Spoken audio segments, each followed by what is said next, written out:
तस्वीरें आप देख सकते हैं। वित्त मंत्री निर्मला सीतारमण को देखिए इन तस्वीरों में, और अंतरिम बजट पेश करने से पहले ये तस्वीरें काफी अहम रहती है। चुनाव से पहले अंतरिम बजट 2019 का भी वो साल याद कीजिए जब अंतरिम बजट पेश किया गया था। पीयूष गोयल वित्त मंत्री हुआ करते थे, लेकिन अब निर्मला सीतारमण है और अंतरिम बजट जब वो पेश करने जा रही है उससे पहले उनकी पूरी टीम को आप देखिए। और ये देखिए वो मसौदा, ये देखिए वो कॉपी बजट की, ये अंतरिम बजट है। वैसे तो लेखानुदान होता है सरकार का, इसमें बड़े पॉलिसी चेंज की उम्मीद मत कीजिए कि बड़े पॉलिसी चेंजेस हो सकते हैं। इसकी अनुमति तो वैसे भी सरकार को नहीं होती है, लेकिन फिर भी टैक्स रिबेट मिलेगा। क्या मध्यम वर्ग के परिवारजनों को कुछ फायदा मिलेगा? मिडिल क्लास के लिए कोई सौगात होने वाली है क्या? कई सवाल है। बड़ी बात यह है, किसानों को भी क्या इस अंतरिम बजट से बड़ा तोहफा मोदी सरकार दे सकती है? किसान सम्मान निधि योजना की आज बहुत बात हो रही है। क्या उन चर्चाओं पर अंतिम मोहर इस अंतरिम बजट में लगती हुई दिखाई देगी? सवाल है। तस्वीरें देखिए आप।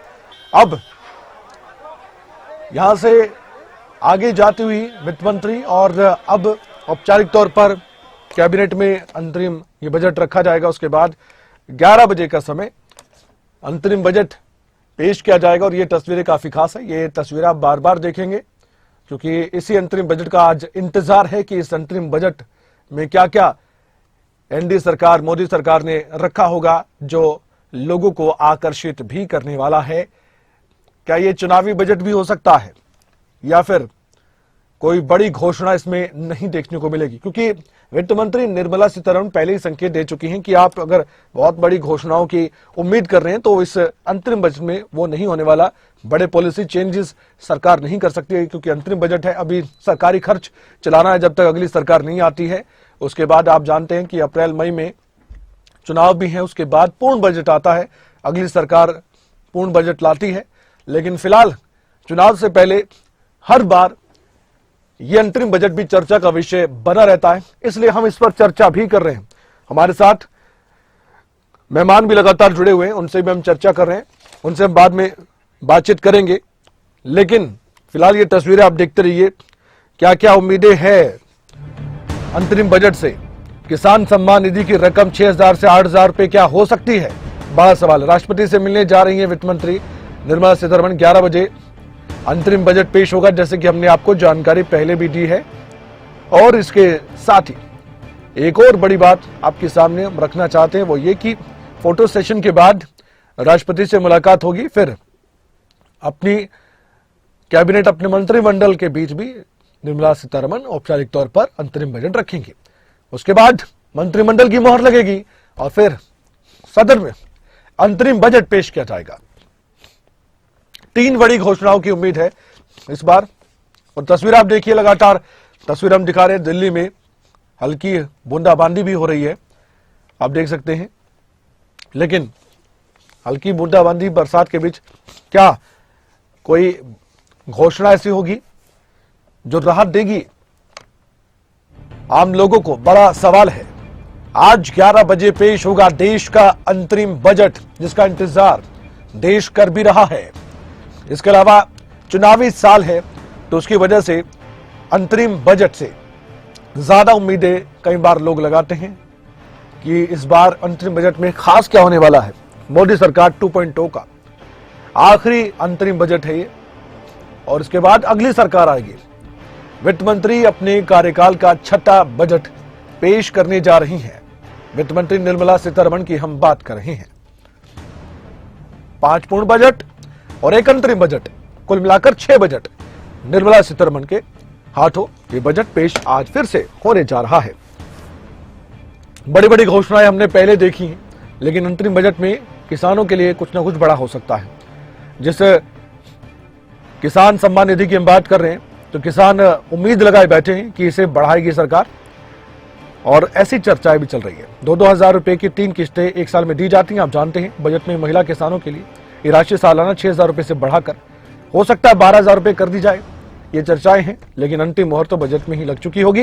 वो हमारे सामने 11 बजे के बाद होगा। और सेक्शन 80C की टैक्स छूट लिमिट 2.5 लाख रुपए हो सकती है, ऐसी भी चर्चाएं चल रही है। इस पर भी देखने वाली बात है कि सेक्शन 80C की टैक्स छूट में क्या सरकार लिमिट 2.5 लाख रुपए कर सकती है, क्योंकि इस बार सरकार इनकम टैक्स के सेक्शन 80C के तहत मिलने वाली टैक्स छूट को बढ़ाकर 2.5 लाख रुपए करने के मूड में है, ऐसी चर्चाएं चल रही है। और इनकम टैक्स के सेक्शन 80C के तहत EPF, PPF, equity linked saving scheme, Sukanya Samriddhi Yojana, national saving certificate, 5 साल की FD, नेशनल पेंशन सिस्टम और सीनियर सिटीजन सेविंग स्कीम भी आती है इसमें।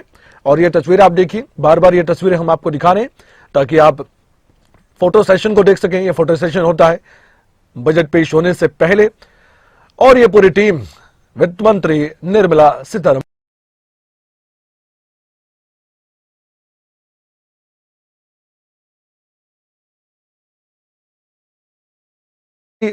घोषणाओं की हम बात कर रहे थे। वैसे बहुत ज्यादा बड़ी घोषणाएं तो नहीं, लेकिन किसानों के लिए या मिडिल क्लास के लिए और साथ ही स्वास्थ्य संबंधी योजनाएं, उनको भी विस्तार दिया जा सकता है। आयुष्मान योजना में बीमा कवर हो सकता है 10 लाख रुपए कर दे सरकार। आयुष्मान भारत योजना की बहुत ज्यादा बातें होती हैं, 5 लाख रुपए फिलहाल है, क्या इसको बढ़ाया जाएगा, ये भी सवाल है। सरकार अपनी आयुष्मान भारत योजना पर बहुत ज्यादा फोकस करती है, आप ये जानते हैं। बीमा कवर को दोगुना करने का भी क्या मन बनाया मोदी सरकार ने, जवाब आज मिलेगा। पूरा नाम आप जानते हैं, इसका है भारत प्रधानमंत्री जन आरोग्य आयुष्मान योजना, और उसकी शुरुआत 2018 में कर दी गई थी। लगातार ये योजना चल रही है और स्वास्थ्य सेवाएं प्रदान कर रही है देश के लोगों को, और इसमें कम आय वर्ग वाले नागरिकों को स्वास्थ्य सेवाएं मिलती हैं, वो भी मुफ्त में 5 लाख रुपए तक। इस योजना में अभी 5 लाख रुपए तक का इलाज फ्री में लोगों को दिया जा रहा है। तो ये 3 बड़ी बातें हमने कही हैं, हम चर्चा भी करेंगे। वित्त मंत्री निर्मला सीतारमण पहले मंत्रालय के लिए निकली थी, फिर यहां से अंतरिम बजट जो दिखाया गया है, फोटो सेशन हुआ है, अब राष्ट्रपति से मुलाकात करने के लिए गई हैं। कुछ ही पलों बाद फिर आगे की प्रक्रिया शुरू होगी। और जैसे कि आप देख सकते हैं, समय 9:18 हो चुका है। समय आगे बढ़ता हुआ समय की सुई बता रही है कि समय कम है, और उसके बाद जिस बजट की हम बात करें, अंतरिम बजट की, हर तस्वीर और हर शब्द के मायने हम आपको बताएंगे। सबसे बड़ी बात यह है कि सरकार के सामने अपार चुनौतियां भी हैं। कर्ज भी देश पर लगातार बढ़ता जा रहा है, यह भी किसी से छिपा नहीं है। उन चुनौतियों से भी पार पाना है, उनको भी देखना है और एक बैलेंस बनाना है सरकार को। संतुलित बजट, हमेशा ये सवाल होता है, क्या बना पाएंगे? सवाल बड़ा है। विजेंद्र नेहरा साहब हमारे साथ, बीजेपी से प्रवक्ता, और भाग सिंह दमदमा साहब जेजेपी के प्रवक्ता, दोनों हमारे साथ जुड़े हुए हैं। इसके बाद और भी मेहमान हमारे साथ जुड़ेंगे। इन तस्वीरों के साथ साथ हम इनसे भी चर्चा करते हैं। नेहरा साहब, मुमताज खान इससे पहले आपके साथ जुड़ी हुई थी, मैं कमल कौशिक बोल रहा हूं। उनका एक सवाल था, उसको लेकर ही मैं आपसे पूछता हूं। सवाल यह था कि किसानों की बात चल रही थी, और जब किसानों की बात चलती है तो आप कहते हैं कि किसान बहुत खुशहाल है और बहुत समृद्ध अपने आप को महसूस अब करता है। अब सवाल यह है कि जो किसान प्रोटेस्ट करते हैं, सड़कों पर बैठते हैं, MSP मांगते हैं, MSP गारंटी कानून मांग रहे हैं, वो कौन से किसान हैं? देखिए कमल जी, देश भर के अंदर, हरियाणा प्रदेश के अंदर लगातार जिस तरह से भारतीय जनता पार्टी की दूसरी बार सरकार आई है, इसमें हमारे किसानों का बहुत बड़ा योगदान है। उनका आशीर्वाद भारतीय जनता पार्टी को मिला है। किसान सही मायने में आज खुशहाल है। ये दर्शाता है कि पूरे देश भर के अंदर लगातार भारतीय जनता पार्टी की जीत जनता के और किसानों के आशीर्वाद से हमें मिली है जी। जहां तक आपने धरना प्रदर्शन का विषय उठाया जी, कुछ लोग ऐसे हैं जो सरकार के हर योजना को लेकर के किसानों के बीच में भ्रम फैलाने का काम करते हैं, उन्हें बरगलाने का काम करते हैं। मैं कमल जी एक बात आपके माध्यम से अपने किसान भाइयों से पूछना चाहूंगा। जब हमारी सरकार ने निर्णय लिया कि वो जो मंडी में फसल बेच के आएगा तो उसको, उसका जो पैसा है वो डायरेक्ट उसके अकाउंट में मिलेगा, आड़ती के माध्यम से नहीं मिलेगा, तो इसमें किसान का फायदा है या नुकसान है?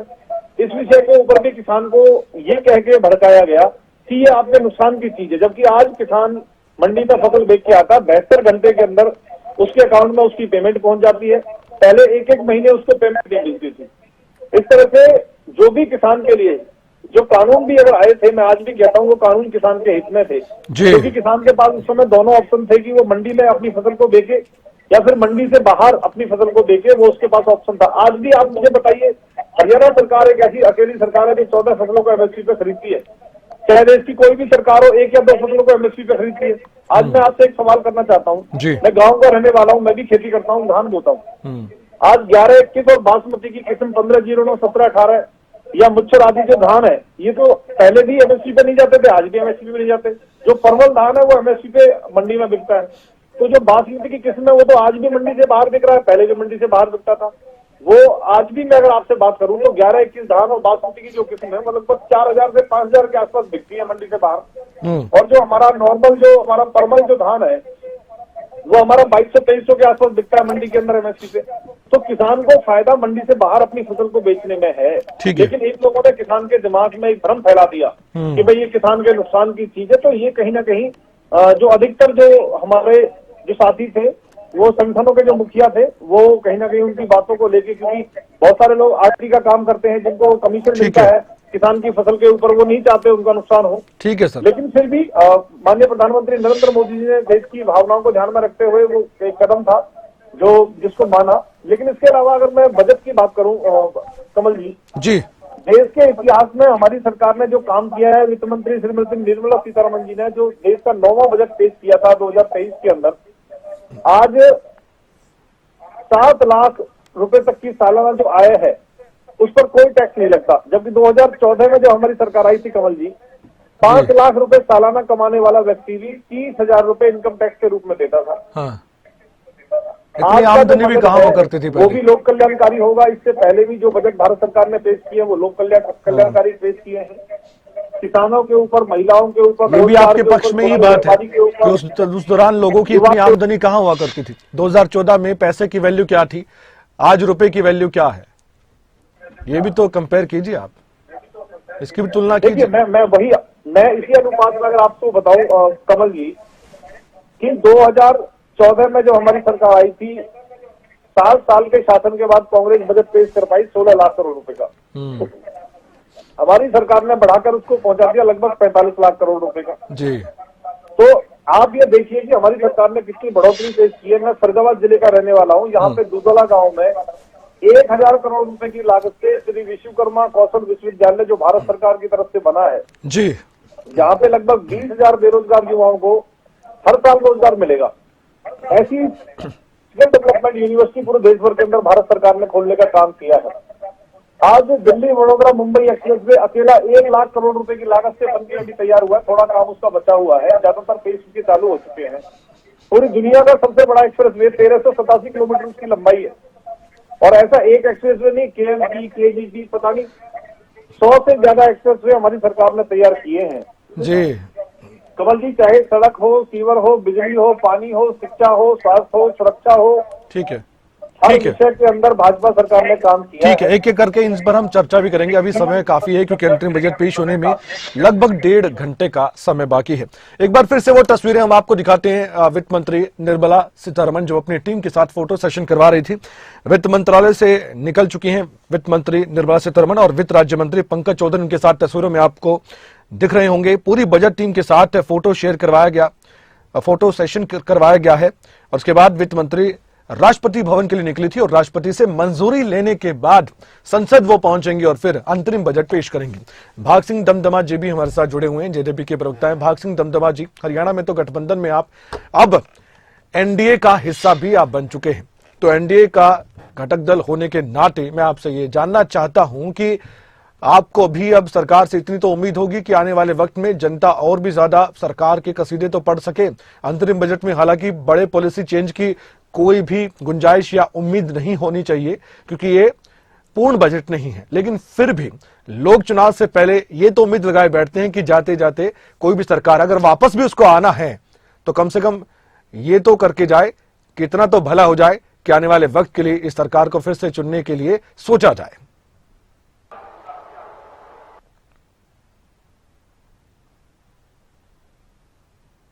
से पहले भी एक बात कह चुका हूं कि जो ये बजट है ये पूरी तरह से पूरे देश के हर वर्ग को ध्यान में रख के है कि बेशक पूर्ण बजट नहीं है, लेकिन इसके अंदर भी हमारी कई चीजें थी। जिस प्रकार महिला सशक्तिकरण की बात की थी, अब महिला सशक्तिकरण के ऊपर जो पिछले टाइम पे भी काम हुआ है, जिस प्रकार से सेल्फ हेल्प ग्रुप्स के माध्यम से पूरे देश के अंदर, एक जगह नहीं है, महिलाओं को एक उनका जो जीवन स्तर है, निम्न स्तर पे जो महिलाएं एक ऐसे पिछड़े वर्ग, पिछड़े एरिया में रह रही थी, उनके लिए किस प्रकार की योजना है, उसके अंदर काफी इजाफा होगा। जिस प्रकार से हर गांव में 2 या 3 एक प्रकार के सेल्फ, देखिए लगने को बात छोटी लग सकती है कोई कहे लेकिन हर गांव में पूरे हिंदुस्तान के अंदर जब महिलाओं का 8 या 10 महिलाओं का ग्रुप बनाया जाता है और उनको सरकार की तरफ से एक अमाउंट दिया जाता है जिसकी उन्होंने पूरी देखरेख करनी है, गांव में ही काम करने के लिए आपस में उसका लोन के तौर पर डिवाइड करना और उसी को बैंक में जमा कराना है, तो वो खुद उस चीज के एक पूरी जो संस्था है ग्रुप की, उसकी ऑनर वो महिलाएं बना दी जाती है। इस प्रकार महिला सशक्तिकरण, उसके साथ ही पुलिस स्टेशन के माध्यम से जो महिलाओं की सुरक्षा के लिए महिला पुलिस थानों का निर्माण किया गया है, उसके बारे में भी आगे और किस प्रकार से महिलाओं को सुरक्षा में हम दे सकते हैं उस बारे में पूरी तरह से, और साथ ही साथ जो शिक्षा और स्वास्थ्य के ऊपर बात की थी। अभी रजत भाई भी एक बात थी, ये टीचर बनकर सवाल करने लग जाते हैं कि जिस प्रकार से टीचर है, तो इसमें कोई दो राय नहीं कि हमारे जो देश की अर्थव्यवस्था है वो कितने देश, आप ये देख लीजिए कि उन्होंने किस किस को पछाड़ा, फ्रांस को पछाड़ा, इटली को पछाड़ा, उन्होंने कनाडा, ब्राजील को, इंग्लैंड जो यूके एक पूरी दुनिया पे राज किया था, इनको पछाड़कर 5वीं अर्थव्यवस्था बनी। अमेरिका में कोई दो राय नहीं है कि और इंडिया जब इनको बीट कर लगभग अब 4 ट्रिलियन के करीब हमारी अर्थव्यवस्था पहुंच रही है, तो इस प्रकार से हमें इस चीज की जरूर खुशी होगी कि किन हालात के अंदर कितने हम देश गुलाम से आजाद हुआ, उसके बाद कांग्रेस को सबसे ज्यादा इस देश में काम करने का टाइम मिला। यदि हम कहें कि उस समय आजादी के टाइम पे $1 की क्या कीमत थी और आज या उसकी तुलना की जाए, तो कई बार ठीक है, प्रयास जो देश में आता है सरकार बनाने का, हर किसी का तकरीबन प्रयास रहता है कि हम अच्छी गवर्नेंस और अच्छी गवर्नमेंट और अच्छा प्रशासन अपने देश की और देश पर बढ़ते कर्ज को लेकर क्या कहेंगे भांग सिंह दमदमा जी, आप दमदमा साहब, जो कर्ज बढ़ रहा है, किस चीज को देश पर जो कर्ज बढ़ रहा है उसको लेकर क्या कहेंगे? देखिए 20% जो बजट का है वो कर्ज बड़ा है, लेकिन ब्याज में कर्ज चुका। देखिए कर्ज, देखिए डेवलपमेंट के लिए, इतने बड़े काम करने के लिए इस देश के अंदर मैंने जिस प्रकार सड़कों का आपके ऊपर सबसे बड़ा जिक्र किया, और पिछले कुछ हालात ऐसे थे कि डिफेंस के लिए सड़क बिना टोल टैक्स के बन रही है क्या? की व्यवस्था करनी जो पड़ती पब्लिक चलती है रोड पर सर, वो सड़कों की जिस वो टोल टैक्स देती है बहुत महंगा। ऐसा नहीं है कि वो आपके कर्ज से ही चल रहा है। जी, ऐसा भी नहीं है। और आप भी चलते होंगे सड़क पर, तो आप देखिए ना कितना टोल बढ़ गया। आज प्रदेश और देश की जनता, मैं कहता हूँ आज देश की जनता इस प्रकार से चाहती है कि आप ये देखिए कि जिस प्रकार बुरे रोड के ऊपर आपकी डीजल की खपत ज्यादा होती थी, सारी चीजें ज्यादा होती थी, समय ज्यादा लगता था, आज जनता देने को तैयार बैठी है। यानी कि इतने भी बुरे हालात में नहीं है हमारा देश के, यदि अच्छी सड़क मिलती है, अच्छे हाईवेज मिलते हैं और वो टोल ना दे पाए। मैं तो कर्ज की बात पर कह रहा था, आपने कहा ना कि कर्ज इसलिए भी है, बड़े जो नेशनल हाईवे सड़क बन रही है, लंबी दूरी की सड़कें बन रही है, इंफ्रास्ट्रक्चर बहुत ज्यादा हो रहा है। ग्रामीण देखिए सुनिए, कर्ज का, हाँ ले लूंगा सर मैं। नहीं देखिए, आप ग्रामीण क्षेत्र की सड़कों पे कितना टोल ले पा रहे हो? सड़कें तो आपकी जोड़नी पड़ेगी। आप ग्रामीण क्षेत्र की जो सड़कें हैं जिन पे टोल भी नहीं लिया जाता, उसके अलावा कितना बड़ी व्यवस्था है, पुलिस की है, डिफेंस की व्यवस्था करना है, टीचर्स की स्कूल में व्यवस्था। ठीक है, मैं इस पर आगे बढ़ूंगा, लेकिन छोटा सा ब्रेक मुझे फिलहाल लेना पड़ेगा। विजेंद्र जी, भाग सिंह दमदमा जी, मैं फिर से आपके पास लौटूंगा और अंतरिम बजट पर हम चर्चा आगे बढ़ाएंगे। एक छोटे से ब्रेक के लिए रुक रहे हैं, कहीं मत जाएगा। ब्रेक के बाद एक अहम जानकारी आपके सामने होगी। अंतरिम बजट का इंतजार आपको भी है, हमें भी है, लेकिन उससे पहले कई अहम जानकारियां आ रही हैं। आइए उन अहम जानकारियों के साथ आगे बढ़ते हैं। 11 बजे अंतरिम बजट पेश होने जा रहा है और ये देश का अंतरिम बजट आप जानते हैं कि 2 से 4 महीने के लिए होता है। राष्ट्रपति से वित्त मंत्री निर्मला सीतारमण ने मुलाकात की है।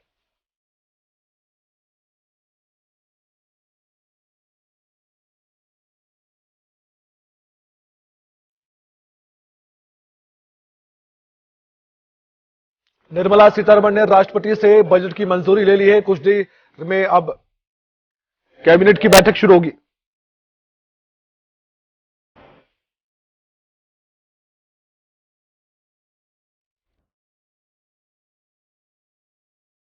आपको दिखा रहे हैं वित्त मंत्री निर्मला सीतारमण फोटो सेशन जब करवा रही थी तब की तस्वीर है। पंकज चौधरी उनके साथ वित्त राज्य मंत्री भी और उनकी टीम जो बाकी जिन्होंने मेहनत की है इस अंतरिम बजट पर, वो भी इन तस्वीरों में आपको नजर आ रहे हैं। और फिर आगे बढ़ी, इसके बाद ही वो राष्ट्रपति से मुलाकात करने के लिए पहुंची थी और अब मंजूरी मिल चुकी है। ये औपचारिकताएं होती हैं, उसके बाद फिर अपने मंत्रिमंडल अपनी कैबिनेट से भी औपचारिक तौर पर उसमें रखा जाएगा यह अंतरिम बजट और फिर संसद के लिए निकलेंगी निर्मला सीतारमण। उसके बाद देश के सामने अंतरिम बजट होगा। आज कितना लंबा भाषण होने वाला है निर्मला सीतारमण का, देखने वाली बात है, क्योंकि सबसे लंबा भाषण अगर किसी के नाम है तो वो इन्हीं के नाम है जो वित्त मंत्री आप इस समय देख पा रहे हैं तस्वीरों में। रिकॉर्ड है, सबसे लंबा भाषण इन्होंने दिया है। और आज कितना लंबा भाषण होगा, क्योंकि अंतरिम बजट है, ज्यादा पॉलिसी चेंजेस इसमें नहीं दिखेंगे, लेकिन फिर भी लोगों को उम्मीदें बहुत ज्यादा है। सबसे लंबा बजट भाषण देने का रिकॉर्ड वित्त मंत्री निर्मला सीतारमण के नाम है, जब उन्होंने 1 फरवरी 2020 को केंद्रीय बजट 2020-21 पेश करते हुए 2 घंटे 42 मिनट तक भाषण दिया था। मोहित गुप्ता साहब सीए हैं, वो हमारे साथ इस चर्चा में शामिल हो चुके हैं। भाग सिंह दमदमा साहब, एक बार फिर से आपका स्वागत है, आप भी चर्चा में शामिल हैं। विजेंद्र नेहरा साहब, बहुत बहुत स्वागत है आपका एक बार फिर से। मोहित जैन साहब हमारे साथ जुड़े हुए हैं। मोहित जैन जी से भी हम बातचीत करेंगे और ये जानने की भी कोशिश करेंगे कि इस बजट में जो आर्थिक तौर पर टेक्निकल पॉइंट्स होते हैं वो क्या हो सकते हैं। तो आपसे ही मैं मोहित जैन जी इस चर्चा की शुरुआत अब करने जा रहा हूं। मोहित जी, आपको भी उम्मीद है इस अंतरिम बजट से? वैसे तो हमने बार बार ये कहा है कि ज्यादा बड़ी घोषणाओं की उम्मीद जनता को नहीं करनी चाहिए, क्योंकि 2 से 4 महीने का ये सरकार के खर्च का ही बजट हम मानकर चले, लेखानुदान इसमें होता है।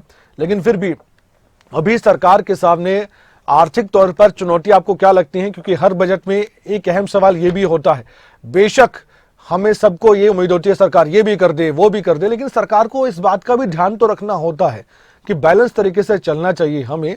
अब जो कर्ज का मामला था जिसके पहले हम चर्चा भी कर रहे थे, वो भी ज्यादा ना बढ़े, ज्यादा ब्याज देश को ना चुकाना पड़े और साथ ही योजनाएं ऐसी बने जो लोगों को सीधा लाभ भी दे। तो इसके बीच में जो बैलेंस बनाने की बात होती है वो सरकार के लिए कितनी बड़ी चुनौतियां होती हैं? मोहित जी,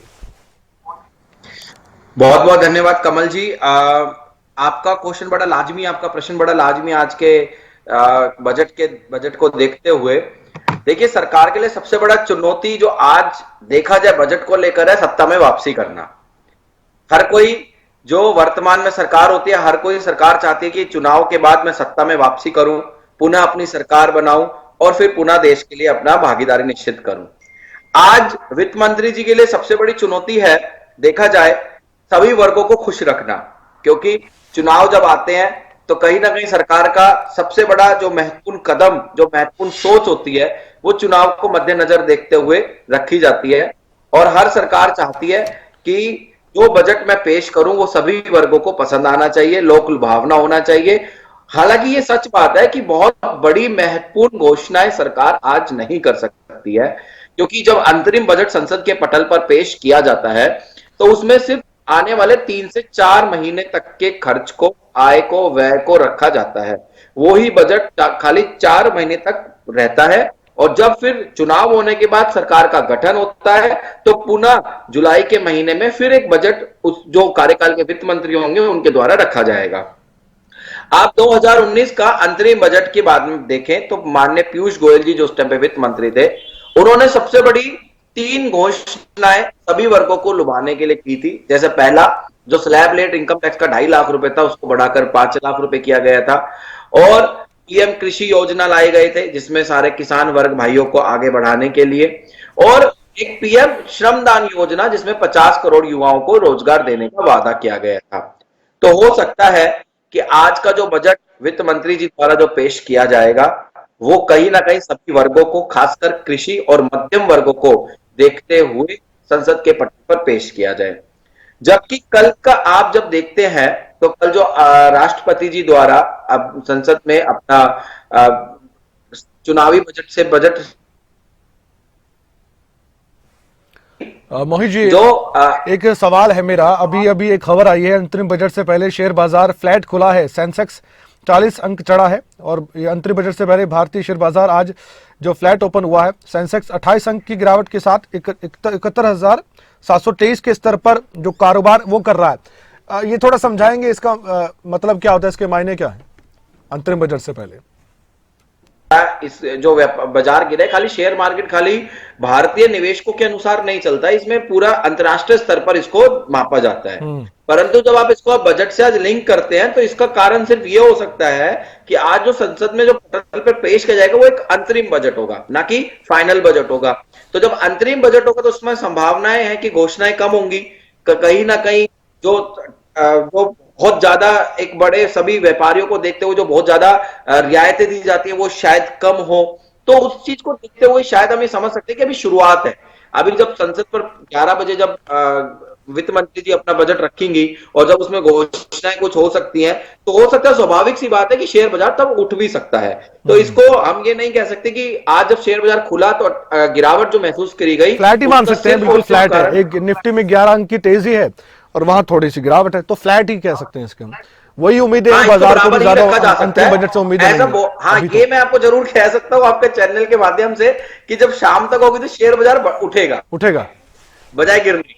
ऐसा क्यों? ऐसा इसीलिए कि जो सरकार जब बजट पेश करती है तो उसका मकसद क्या होता है? 4 लोग हैं, कृषि, युवा, महिला और बड़े व्यापारी। तो अब आप देखिए कि जब कृषि क्षेत्र जो 72% हमारे जो देश है उसमें अपना अनुदान रखते हैं, 72% का लगभग उनका अनुदान होता है।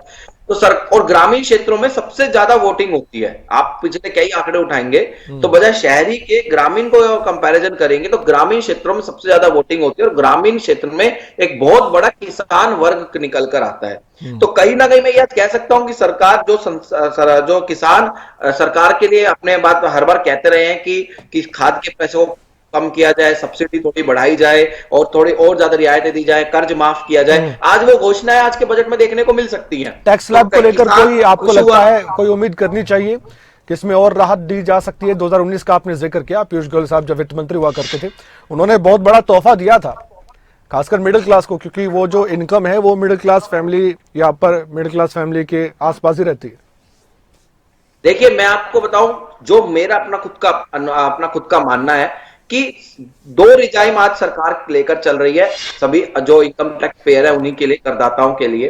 तो 2 रिजाइम में ये मैं मान सकता हूं कि ओल्ड रिजाइम जो है उसमें 5 लाख रुपए तक की लिमिट है, न्यू रिजाइम 6 लाख रुपए तक की, जबकि वो रिबेट लगाकर 7 लाख रुपए हो जाती है। ठीक है। तो न्यू रिजाइम की रिबेट को नहीं छेड़ा जाएगा और ना ही ओल्ड रिजाइम की रिबेट को छेड़ा जाएगा, क्योंकि आने वाला जो फाइनल बजट होगा जून जुलाई में जो पेश किया जाएगा उसमें एक ही रिजाइम सरकार लेके चलने वाली है और ये एक रिजाइम खत्म कर देगी। तो ओल्ड रिजाइम में मेरा ऐसा मानना है शायद जो 1.5 लाख रुपए की लिमिट है जो एटीसी की, जो पिछले 3 सालों से सभी की मांग रही है बढ़ाने की, वो बढ़ाई जा सकती है। वो 1.75 की जा सकती है। और जो नौकरी पेशे वालों को जो 50,000 रुपए की स्टैंडर्ड डिडक्शन मिलती है अपनी सैलरी में से, उसको बढ़ा के 75,000 किया जा सकता है कहीं ना कहीं। इससे फायदा होगा नौकरी पेशा लोगों को अगर ऐसा होता है तो। जो 50,000 रुपए की जो लिमिट है उसको शायद 75,000 रुपए किया जा सकता है आज के बजट के माध्यम से, क्योंकि नौकरी पेशे वाले लगभग अगर आप देखें तो लगभग 18 से 20% लोग हैं जो इस भारत में जो युवा वर्ग है जो नौकरी करता है, कहीं ना कहीं जो अपना योगदान सरकार को एक बजट के टैक्स के रूप में देता है। तो उनको लुभाने के लिए सरकार आज, क्योंकि पिछली बार ये चीजें नहीं छेड़ी गई थी, तो इसका पिछली बार से अंदाजा लगाया जा सकता था कि सरकार अगले साल इसको छेड़कर आगे बढ़ सकती है।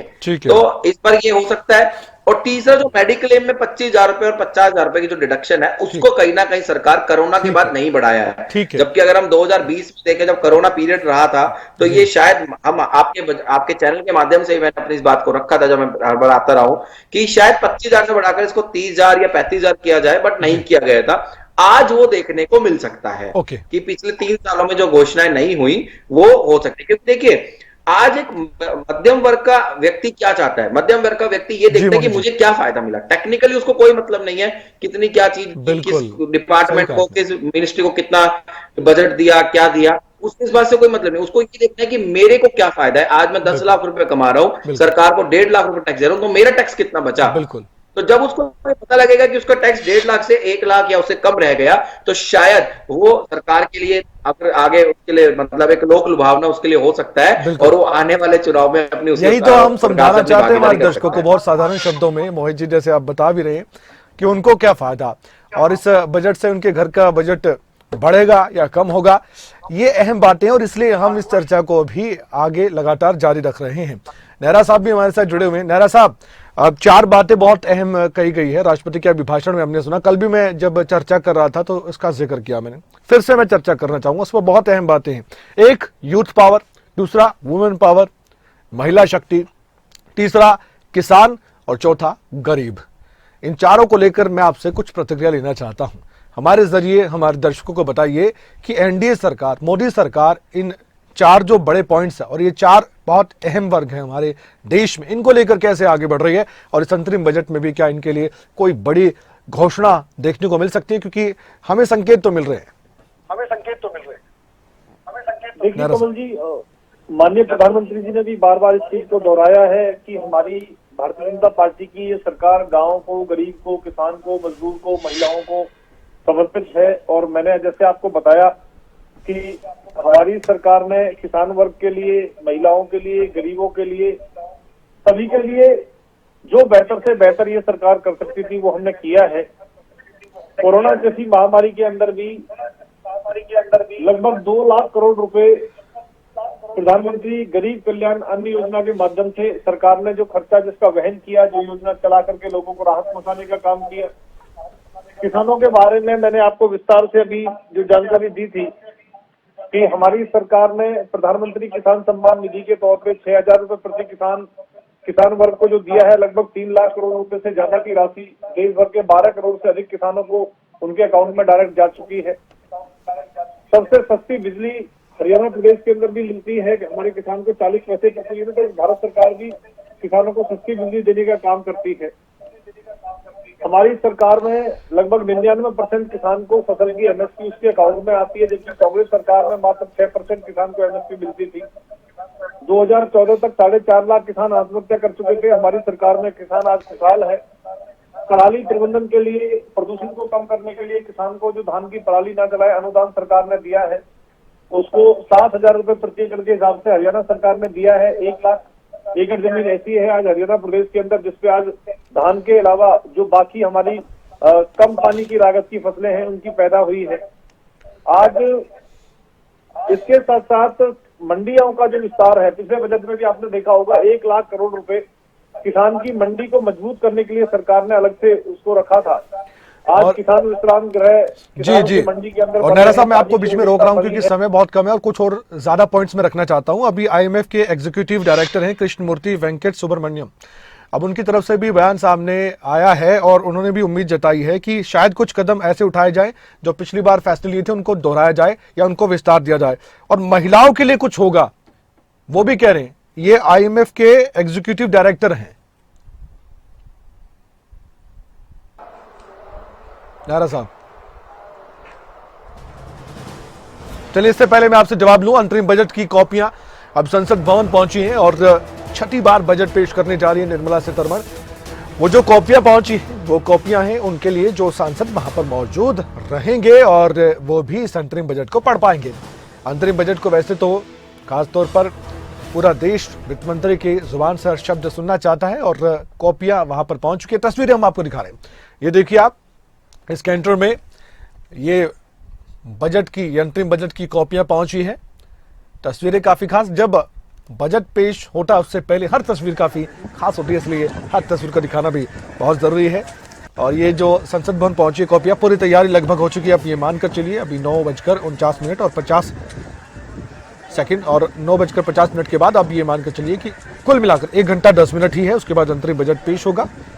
पूर्ण बजट चुनाव के बाद पेश होगा। ये अंतरिम बजट है, बार बार इस पर भी हम गौर फरमा रहे हैं, इसलिए आप इस पर जरूर ध्यान दीजिए कि ये 2 से 4 महीने का ही बजट है, क्योंकि उम्मीदें इस बजट से भी हैं, अंतरिम बजट से भी हैं कि आने वाला वक्त किस तरीके का देश के लिए होने वाला है। और आप जानते हैं आर्थिक सर्वे पेश नहीं किया गया है। आर्थिक मुख्य सलाहकार क्या कुछ कह रहे हैं, एक बार वो भी सुन लेते हैं। पहले तो ये हमें ध्यान में रखना है कि ये वोट ऑन अकाउंट है। इसका मतलब कि सरकार जो है कुछ महीनों के लिए पार्लियामेंट से परमिशन ले रही है अपने खर्च के लिए। जो पूरा बजट है वो चुनाव के बाद जून में या जुलाई में आएगा, तो तब तक के खर्च के लिए। तो इसमें जो है बहुत ज़्यादा कदम नहीं होते हैं। एक आध, जैसे मुझे ध्यान है कि 2019 में जब मैं सरकार में था तो तब पीएम किसान और जो स्टैंडर्ड डिडक्शन है उसको बढ़ाया गया था। चूंकि अर्थव्यवस्था जो है काफ़ी अच्छी स्थिति में है, 7.3% का जो विकास दर है वो आने की संभावना है, तो मेरे अनुसार सरकार जो है पिछले सालों में जो की है उसी को आगे बढ़ाएगी और कुछ एक कदम हो सकता है पीएम। राष्ट्रपति से मुलाकात करने के बाद अब वित्त मंत्री निर्मला सीतारमण संसद की तरफ बढ़ रही हैं। ये तस्वीरें देख सकते हैं, उनका काफिला भी देख सकते हैं। उसके बाद उनको बजट पेश करना है। अंतरिम बजट की तैयारी देखिए, पूरा समय जो है लिया गया है मुलाकात में भी, लेकिन समय से सब कुछ चल भी रहा है, ये भी अहम बात है। अभी 10 बजने को है और सब तैयारी लगभग हो चुकी है। बिल्कुल समय से आप देखिएगा, जैसे 11 बजेंगे आपको निर्मला सीतारमण बजट पढ़ती हुई नजर आएंगी। अंतरिम बजट और छठी बार ये वित्त मंत्री निर्मला सीतारमण का बजट है। बाकी पूर्ण बजट थे, क्योंकि सरकार बनने के बाद जैसे कि हम आपको बताते हैं कि उसके बाद पूर्ण बजट पेश होगा, एक वो, उसके बाद बाकी 4 साल और अंतरिम बजट, कुल मिलाकर 6 बजट इनके हाथों से देश के सामने रखे गए हैं और आज छठा है। और देखिए आप, काफी अहम तस्वीरें, काफी खास ये तस्वीरें और ये काफिला आगे बढ़ता हुआ है। उम्मीदों के साथ हम ये मानकर चलेंगे कि जनता भी आज टकटकी लगाए अपनी स्क्रीन के सामने बैठी होगी। आप हमें सुन पा रहे, देख पा रहे, तो एक एक जानकारी आप तक हम पहुंचा भी रहे हैं। हमारे साथ लगातार हमारे मेहमान भी जुड़े हुए हैं, अलग अलग पार्टियों के प्रतिनिधि भी जुड़े हुए हैं जो अपनी बातों को रख रहे हैं और हम आपको बहुत साधारण तरीके से बताना चाहते हैं कि इस अंतरिम बजट में आपके लिए क्या खास हो सकता है। इसलिए हर तस्वीर और हर बात आपके सामने हम रख भी रहे हैं। ये अब आगे बढ़ता हुआ देखिए, दिल्ली में लगातार दूसरे दिन भी बारिश हो रही है, इसलिए मौसम को लेकर भी आपको हम जानकारी दे रहे हैं, क्योंकि तस्वीरों में आप देख सकते हैं बारिश हुई है और अब बूंदाबांदी है। ज्यादा बारिश तो नहीं कह सकते, लेकिन बूंदाबांदी जरूर हो रही है। एक मौसम जो कि करवट ले रहा है और अब अंतरिम बजट ये कैसे आने वाले वक्त की राजनीति की करवट बदल सकता है, ये देखने वाली बात है। इसलिए आज इस मौसम के बाद अब राजनीतिक मौसम पर भी नजर रहने वाली है, और गर्म होगा या फिर सत्ता में रहने वालों के लिए आने वाले वक्त में गर्मी में ठंडी फिजाएं चलने वाली हैं, देखने वाली बात है। अभी तो सर्दी का सितम जरूर है, लेकिन इस अंतरिम बजट से उम्मीद ज्यादा है। हमने इससे पहले बात की थी इनकम टैक्स की भी, हमारे साथ जो चार्टर्ड अकाउंटेंट जुड़े थे उन्होंने भी प्रकाश डाला था उस पर भी, और उस पर भी हम बाद में चर्चा फिर आगे विस्तार से करेंगे, क्योंकि मिडिल क्लास फैमिली के लिए भी घोषणा कोई ना कोई हो, ये उम्मीद मिडिल क्लास फैमिली लगाती है। गरीब तबके के लोग भी सरकार से आस लगाते हैं, उनका ख्याल अगर कोई रखे तो सरकार रखेगी। महिला वर्ग के लिए कोई ना कोई बड़ा ऐलान जरूर हो सकता है, ये मानकर चलिए, ये भी माना जा रहा है। इसके अलावा यूथ के लिए, क्योंकि यूथ पावर की बात हो रही है, तो यूथ के लिए आने वाले वक्त में रोजगार के अवसर कैसे पैदा होंगे, ये भी बड़ा सवाल है। एंटरप्रेन्योर के लिए भी क्या कुछ हो सकता है, जो छोटे उद्यमी हैं उनके लिए क्या हो सकता है बजट में, इस पर भी हमारी नजर बनी रहेगी। एक छोटे से ब्रेक के लिए रुक रहे हैं, जल्द हाजिर होंगे, देखते रहिए खबरें अभी तक।